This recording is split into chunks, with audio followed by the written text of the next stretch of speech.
and proper, because, you know, any sort of overlapping was happening like actually in the program instead of me sort of faking it with, you know, drawing tricks and whatnot.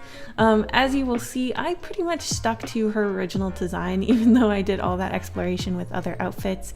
I do think I'm actually going to probably make those other outfits as well, and I'm going to have to rig those completely separately, which will be quite an adventure. But I think that I really like the idea of her being able to switch outfits, so that's definitely something. If you guys were really in love with like the overalls outfit or something, don't worry, I will probably be making an alternate version where that will show up. And I was really trying to think about how this thing would move. It's really important while you're drawing a model like this that you're considering that, because you really need to know what needs to be separated. For example, in the hair, some models, it seems like, have tons and tons of separation in their hair, and others, pretty much the hair is like, has a front layer and a back layer, and that's all they need.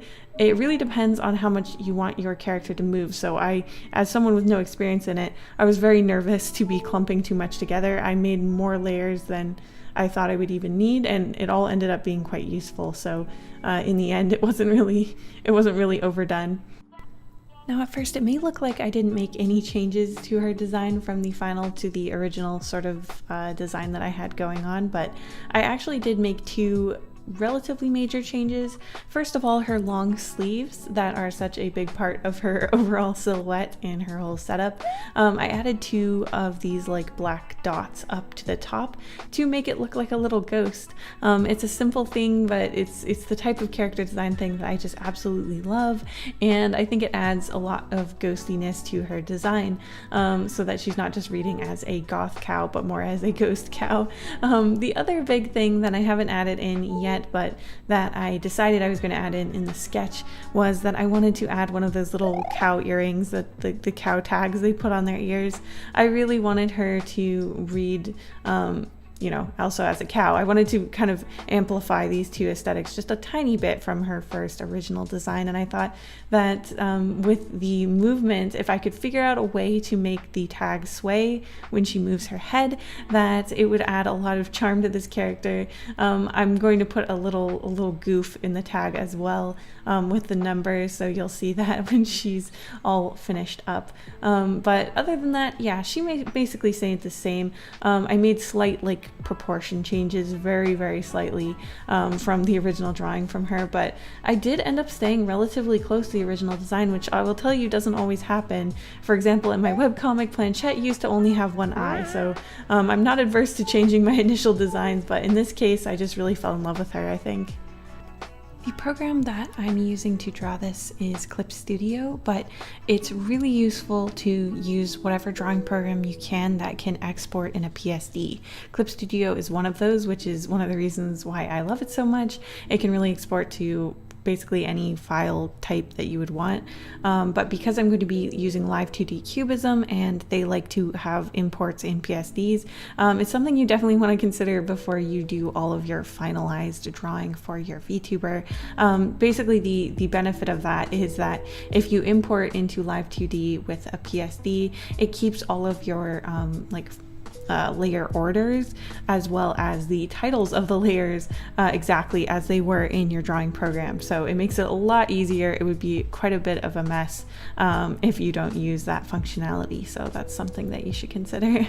As I worked on her, again, I basically kept it very close to the original design. I just got really attached to it, and I ended up thinking that it really represents her the best.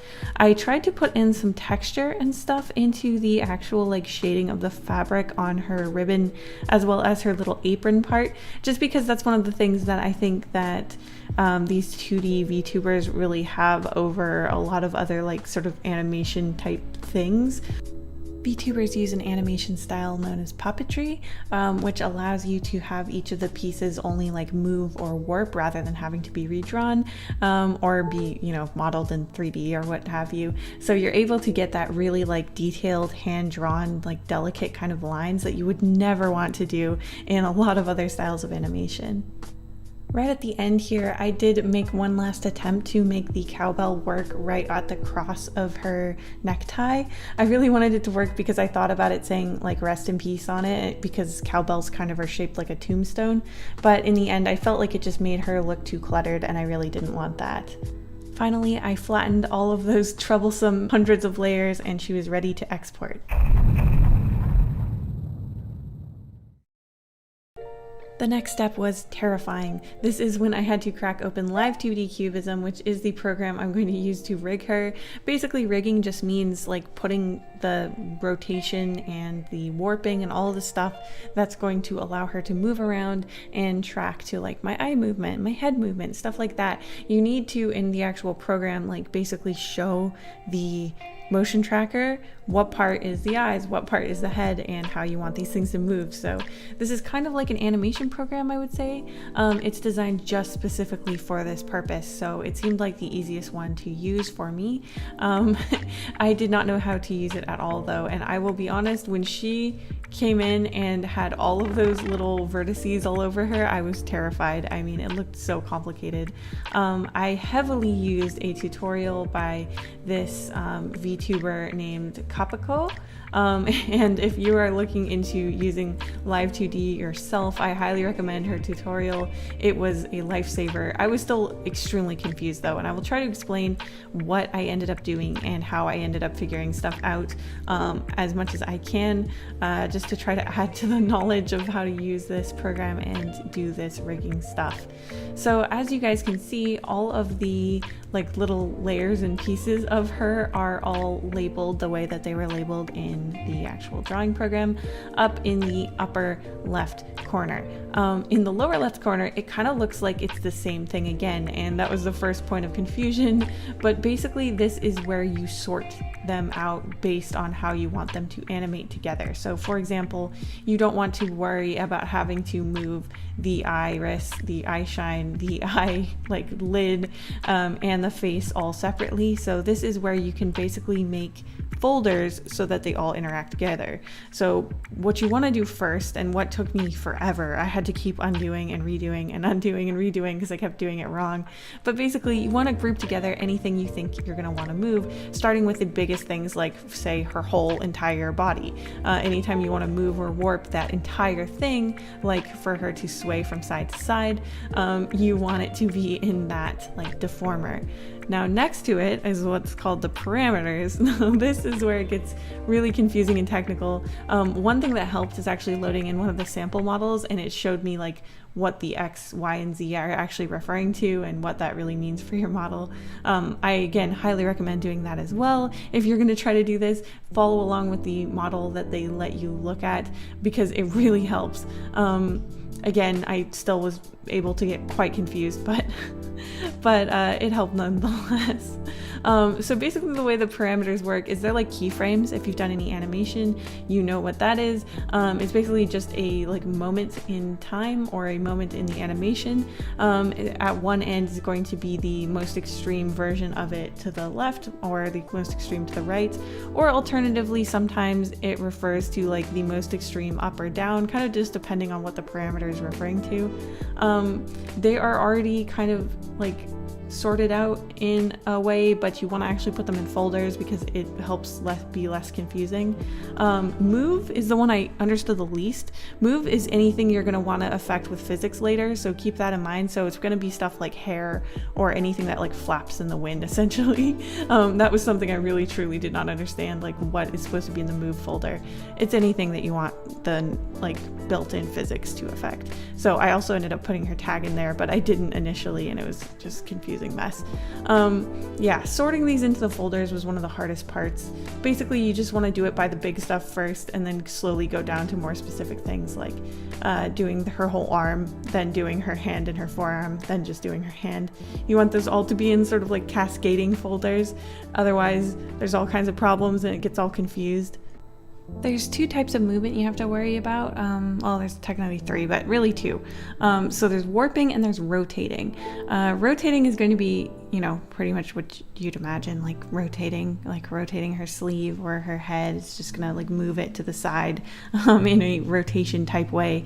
You're going to want to do stuff like that on the joints, like the shoulders, the elbow, the wrists, the neck, between the neck and the head. Those are all like rotators, and you can see me doing it now. Like basically it just allows all of that to move. Warping's a little bit more complex, and that's where you kind of have to sculpt things into the way that you want them to be. And the way warping works is, it's basically like going in with a transform tool on any drawing program, and you're going to be able to completely destroy the pieces if you want to. Like you can basically deform them as much as you want. So the trick is just having a light touch and not doing anything too crazy, because otherwise it's just going to look super weird once she's actually moving. Luckily for me, the program already kind of came with parameters that are going to do the things that your motion tracker is going to want it to do. So these include things like lightly rotating the body so that when you turn, it looks like the VTuber is turning. Things like rising up a little bit and going down a little bit. So, that kind of movement, as well as the actual like tilting to the sides. These are all things that are going to make your character look more alive, because they're actually, moving more than just their head. I found the actual like rotating of the torso the hardest part. It always ended up either looking like crazy boob jiggle physics, which was not what I was going for, or just like generally looking like she's melting, like a Miku Price figure on a hot stove. Not what I was going for, frankly, at all. But I eventually figured it out. The trick with this that I could not comprehend for the first 2 hours of me working in this program is the whole point of the deformer window and all of these folders that you're creating is that with each of these parameters you have the freedom to move any piece that you want, and you can move multiple different sets of pieces. Like you can move just the ribbon and also in the same deformer like part of her shoulder. I didn't understand that. For some reason I thought that the deformer folders were directly connected to these keyframes, but they're really not. The keyframes are just like completely unrelated. You make them related by deciding what to move.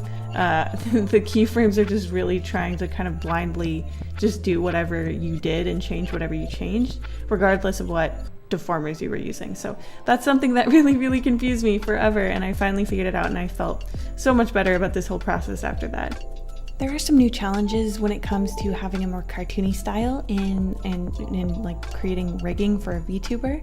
I think that a lot of anime style models have very thin line art, and it allows you to do more warping without it being sort of like noticeably affecting the line.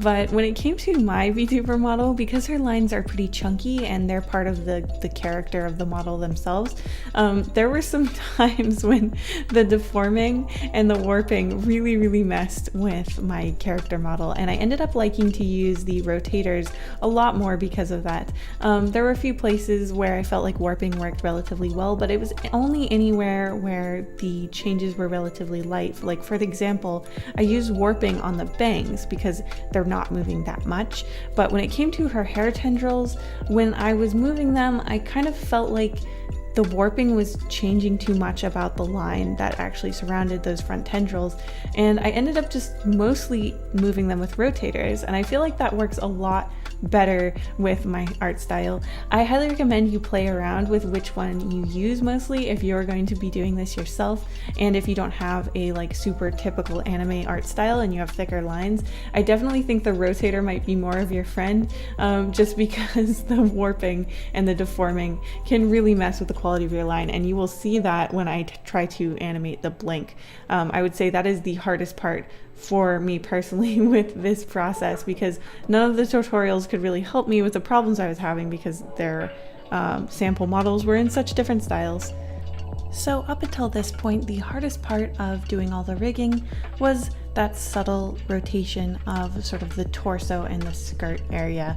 That was all about to change. All of the stuff I had done up until now, other than that initial rotation, was basically just adding in rotation joints and doing very subtle like warps and just moving